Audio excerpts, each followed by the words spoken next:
விக்ரமாதித்ய மண்டபம். இதில் இருக்கும் ஒவ்வொரு தூணும் மாய சக்தி வாய்ந்தவை. இதில் மோதியதால் தான் உனக்கு ஆவிகள் பேசுவதை கேட்கும் சக்தி கிடைத்துள்ளது.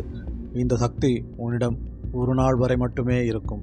அதற்குள் நீ இதை நல்ல முறையில் பயன்படுத்திக்கொள். நல்லது. நீங்கள் யார்?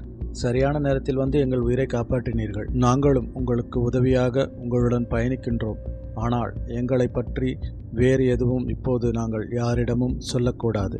விபத்திலிருந்து நந்தினியின் கண்களில் ஒரு ஓவியம் தென்படுகிறது. நந்தினி சொல்ல மூவரும் அவ்வோவியத்தை பார்க்கின்றார்கள். அது ஒரு முக்கன் யானையின் ஓவியம். அதன் கீழே சில வரிகள் எழுதப்பட்டுள்ளது.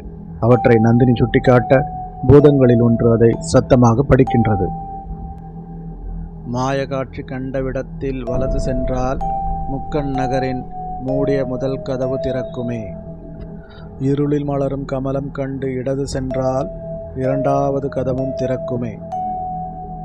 முக்கண்ணன் மைந்தனின் இருபெரு செவிகளில் வலசெவியில் விண்ணப்பிக்க மூன்றாவது கதவு திறந்து மர்மமும் விலகுமே.